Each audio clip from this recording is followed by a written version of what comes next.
I'm back. Okay, so what I wanted to do was not focus.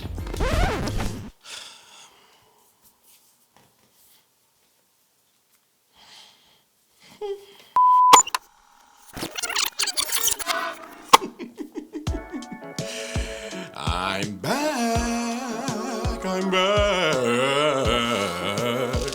What's up, people? How are y'all doing? Welcome back to another episode, rather season 2 of the storytelling series. Of course, I wonder, do y'all hear those sirens like I hear? So I moved. I don't know if you can tell that I've changed the studio because I've moved spaces. I'm in a townhome now. I'm still in Midtown and still in a great part of town. But one thing I didn't consider was, as someone that is in media, you do not need to live by a fire station. So I don't know. We'll figure it out. Anyway, I'm back. And I must say I'm better than ever.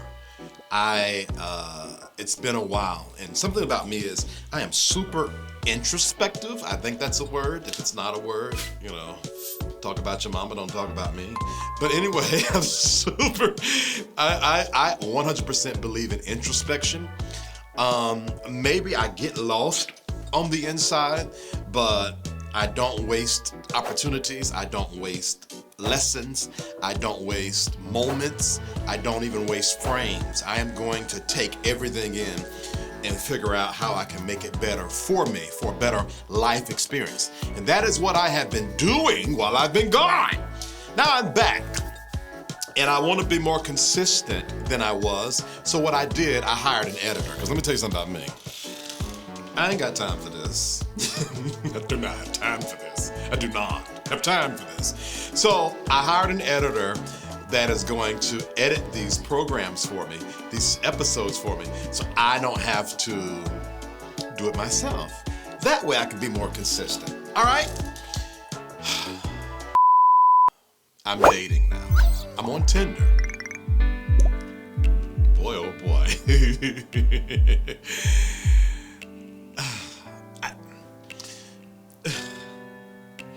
I'm enjoying it. So I've met some really nice people. I decided to not go off of looks, but to go off of personality. I did the mature thing. I didn't look for my body size or my body shape or kind of hair or the hue of the skin. Well,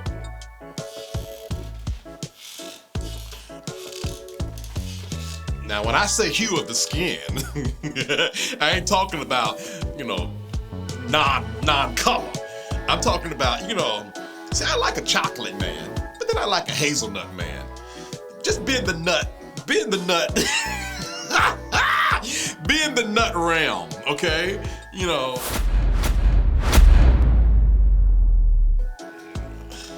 Anyway, so, but I did not shoot for that. I call myself attempting to look at the person through their profile and get a sense of who they were.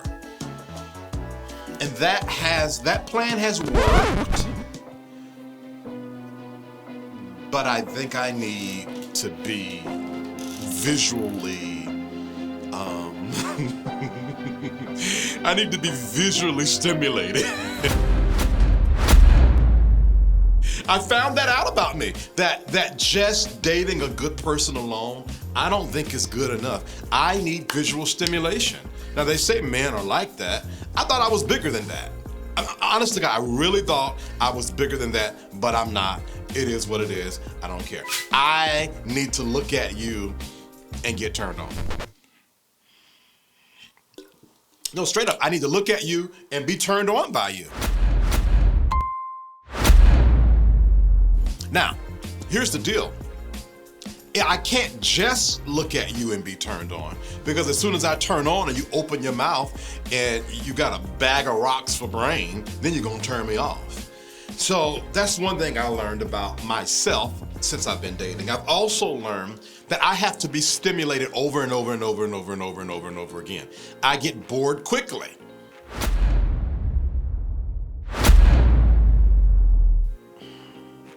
So you got to have me, I got to be in the carrying ons. I gotta be laughing, I gotta be fussing, I gotta be oh, let me tell you this. I cannot stand someone who is one of them kind of like yes men, where they're like, you know, what you want to do, or whatever you want to do. You remember like the Coming to America, whatever you like, whatever you like. But I would like to know about you.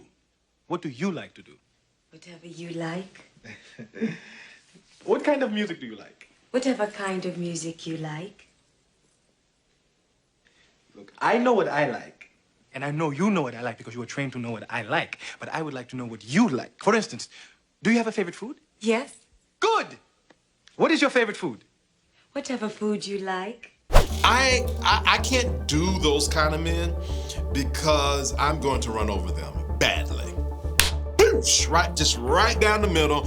I'm gonna run over you, and it's gonna be the V. Terrill Hill show. I mean, which I don't mind. I am the main character. I mean, but I am the main character. I mean, but I am. So but that's okay probably in no, it's not even okay in friendships. If you're going to be my true friend, you gotta be honest with me. And I don't care how long I've known you, I don't care how great our hee-haw and kikiing is.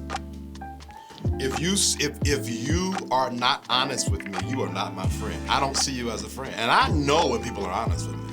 I can sniff it out because I am a horribly honest person. I'm terribly honest. And unfortunately, I don't feel like there's enough people around me that are keeping a buck. I think they'll go tell other people, well, you know, he's like this, I don't like the way, but they won't be honest with me. And I refuse to add anyone else to my social community that won't keep it a buck. And you should too. Because the reality is, it's a disservice if you are in relationship with someone and you're not being honest with them, you are a disservice to them. Let me tell you why. Because relationships are mirrors. They're mirrors! They're mirrors! Relationships are mirrors. I hope this chair ain't crickling and crackling too much in this microphone. If it is, I'll have to change chairs after this episode. But anyway, relationships are mirrors. And why the hell is you in my life if you ain't going to give me back sight? Give me sight on who I am. You know, the Bible says that every man is right in his own eyes. So you have to have relationships in your life as a mirror to give you back or reflect who you are.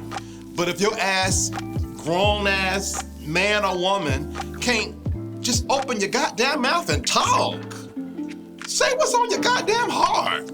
Where the hell out of me? I'm old. And I used to be the kind of person who would push the point. I would force it until we had the conversation. I got 2 words for that. Fuck it. I don't got time for that. I don't got time to teach you phonics. Basic ass communication skills. You're just gonna be an immature person. And I don't want any more of those kind of relationships in my life. I want the kind of relationships in my life where I can leave the room and they can say whatever they want to say, or whoever's, okay, so let's just say I'm in a room full of people, right? I don't have to worry about what they say when I leave the room because I'm pretty sure they've already told me before I left the room. Because I'm like that. You don't gotta guess how I feel about you. And if you do gotta guess, ask me. I will tell you. This one guy I'm dating right now, and I'm dating, we're not, okay, so, all right, so here are some things I've learned. How long have I been on this thing? I'm 9 minutes in, okay. Here is the thing I've learned about dating in 2022. There are your friends, and then you're dating, and then you date, and then I think you're boyfriends. I mean, in my case, boyfriends. So, and it's weird, so I am dating, meaning I am not exclusive with anybody, and there's one guy who's on the top of my list right now. I don't know if he can handle my honesty because I'm like, yeah, I went out on a date yesterday and made out with the guy. And he's like, What the hell am I lying for? I'm not about to lead you on. If I made out with the guy, I made out with the guy. Hell, if you don't want me to make out with the guy, then you need to. Oh, Jesus. You need to make it where I don't want to make out because I've already made out. But I'm going to make out. Shit. And so someone told me that was TMI. But I'm not trying to sell no wooden eggs. I'm not trying to make you feel like you're the only one and you're not. I'm not gonna do that. And that's the kind of relationships I want. I want the kind of relationships where it's clear. I hope this camera's not crooked. I hope. I might be just freaking out. But I want the kind of relationships where it's clear where we stand. And those are the kind of relationships I honor in my life.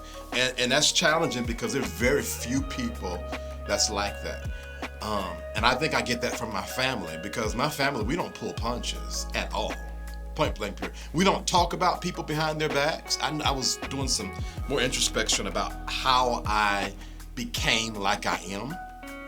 And I had to go back to how my family is. Like when we go to family functions and I'm with my immediate family, it could be my mom, dad, my sister, my niece, maybe my nephews, and we're standing around. We don't have gossip sessions. We don't have, oh, let me tell you what happened with Aunt Jennifer. Or let me go, oh, girl, Aunt V tripping. I mean, I'm pretty sure Aunt V is tripping, but I mean, that goes without saying. Why are we repeating information we already know? And I do not like my Aunt Jennifer at all. I don't even care if she sees this. Yeah. I heard what you said about me and my sexuality. I heard that you got on my parents because my parents and I have a great relationship and you feel like because I'm a gay man, my parents should not like me. You is a bitch. Anyway, so, yeah. So I don't know if y'all ready for season 2. I done been through some things. I don't think y'all ready. Anyway, yeah, so I don't think he likes it. Here's what he said. He says that it stings in the beginning, but then he appreciates it in the end because I think I'm earning his respect because of my honesty, because I'm not throwing rocks and hiding my hands. I'm letting him know, though I really enjoy our time together, there's still so much I want to experience. There's still so much that I need to experience. I need to put more color on my life palette. And I can't do that settling for the first person that I like. I want it big, I want it small, I want it short, I want it tall, I want it all. Says Dr. V. Terrill Hill, Seuss. Okay, that was corny. All right, that was corny. Oh gosh, that was corny. I'm sorry, it was corny. The point is this, be honest. Even if it stings, because there are times in my life, my honesty keeps me out of certain circles. My honesty keeps my name in people's mouths. My honest approach to life, because it's not just about what you say out of your mouth. I think that's the lowest level of honesty, if you ask me, what you say out of your mouth. The first person that I am honest with is myself. I can get in a huge fight with you, right? I mean, we just cussing each other out to the gods, just let it happen. Once I hang up that phone, it might take me a while to calm down, but when I do, I'm gonna ask myself, what did I do to cause this? And how can I fix this where I don't get in this situation? And I'm not talking about the situation with the person that I had a cussing match with. I'm talking about the situation ever again where I'm never ever talking to someone like that again. That honesty with yourself is first. Then honesty in your life. Because there are things that I know is true about me that I still don't live out. I still don't live that truth out. And I want to get to the place that I start living more truths outwardly because I don't feel like I'm presenting to the world my most authentic self, because though I know certain things about me and I have embraced certain things about me, I still don't live it all the way out. And there are some people, when I say that, most of the time people are like, huh? You? Yeah, I have yet to show up full capacity. I don't think most people around me are ready for that, or that could be my fear that I'm projecting. Anyway, I'm gonna do it. I'm gonna do it. I'm gonna do it. So yeah, that's that. But the first guy, he's so sweet. He's just as sweet as he can be. He could be like a little housewife if you ask me. Always, how you doing? Are you resting? You need to eat. You haven't eaten, oh my God. How's work going? He's just as sweet as he can be. I'm almost too sweet. I think I want to be. I don't know. We'll see. At any rate, but I ain't settling though, because this is my life, right? I'm not settling. All right, so honesty is number one. But the reality is, though, I don't know if you can be honest without finding your voice. And I think there's a lot of people in the world, my guess, that do not know their own voice at all. You know a way to get used to your voice? And though this is more external, I think it prompts an internal fixing. Record yourself on your phone and then listen to yourself talk. That is these cameras, this camera right there and this camera right here are the most, I don't know if there's a counseling session. How much time I got? I got 4 minutes, I gotta go. I don't know if there's a counseling session that is better than these cameras. When I have to go back and watch myself talk and listen to myself, and then it reminds me of, so I ain't been in the gym in a while. I'm on these testosterone shots and I think it has me buff, even though I don't work out. They're hella expensive though. They're like $200 a month, and I'm about to get the pellet in my cheek because it is self-inject. So every Monday, I'm in the kitchen, believe it or not, and I pull down my pant and I pull out my right cheek or my left cheek because I oscillate according to which Monday it is, and I self-inject. But next Wednesday, I'm going to get the pellet, and the pellet sits in my ass for 6 months and does a slow release. Now, a friend was telling me don't get it because the pellet is gonna fall out, but I also call him WebMD because he always thinks the worst of anything when it comes to health. Like, I can sneeze right now and he's swerping down. I got Delta, Omicron, and the original thread of COVID. It's just who he is, bless his heart. So he's talking about, no, don't get it. Everybody I know that got the pellet, it falls out. Really? Everybody you know? How many people you know got the pellet? 5? There's billions of people in the world, probably 1 million have pellets in their ass for one reason or another. And all the pellets fall out their ass. Let me just get the pellet. So I'm gonna get the pellet injected in my ass. It's supposed to help with like depression, energy. I don't think that shit worked. I think it's a scam. I'm like this close to calling scam. But my mother says I should keep on trying it because I don't know, it could be helping me, I don't know. Hell, I'm about to get back on Prozac. I'm tired of this natural shit. Just give me the chemicals, child. I'm over it! Sometimes I don't feel like fighting. You know, here's the deal. Oh my God, I gotta hurry up. I can't talk about Prozac right now, I'm gonna get lost. Anyway, point is, I'm in the bed. I'm going back to a story before this. I'm in the bed and there's a mirror against my wall, right? And I see this image of myself and my belly's like poking out. And I say to myself, first I was about to like start joning on my own self like, you old fat ass nigga. But then I thought to myself, do you remember when you were 40 pounds bigger than what you are right now? That's number one. Then here's another thing. I'll tell you, I talk to myself. I'm not gonna let myself get away with shit. I hold myself accountable. Second thing I said was, do you remember how you looked at yourself when you were 10 pounds smaller than what you are right now? You still had a problem with your belly. So guess what? The problem ain't the belly, it's me. The belly is fine. Matter of fact, men like to rub on my belly. Now, I don't know if I like it. I like that they like it, but I'm not a fan of them liking my belly, if that makes sense. This is a Gemini thing. It's two ways. Yeah. So the point is this. You got to embrace yourself. You got to learn your own voice. You got to appreciate where you are in the space you are. And that is hard, especially for high performers like me. Oh my God, I really got to tell y'all something, but I don't have time. Maybe I'll pick it up in episode 2.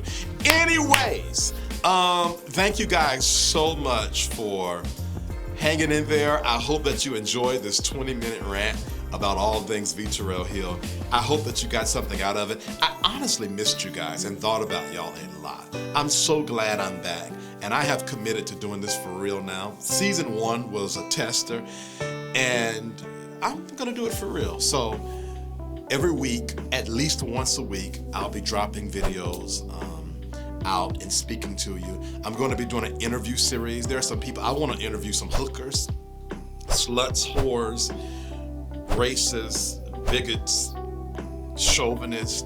I wanna have a conversation. I got into media for one reason and one reason only, to have conversation. And as I live life differently in 2022, I'm going to reconnect with the fact that there's some conversations that need to be had. I live on that. I've lived it for years. I've lived it with my parents. I've lived it with my friends. Have the goddamn conversation. And I'm gonna have it right here on YouTube with any and everybody. Gun right activists, friends, just my good old friends, people that are spiritual and in the prophetic, people that don't believe, that think spiritual stuff is bullshit and don't believe. I'm gonna at least do 2 to 3 interviews a month, and then I'll do about 5 of this storytelling series a month, just so that we can get to know each other and grow and be entertained in this very interesting space and time. All right. Much love. Follow me on all social media. I'm on Instagram, I'm on TikTok, I'm on Facebook, I'm on Twitter, and I'm on YouTube. And all of those is v. Terrill Hill. Y'all be best. No, y'all be best and be blessed. Bye.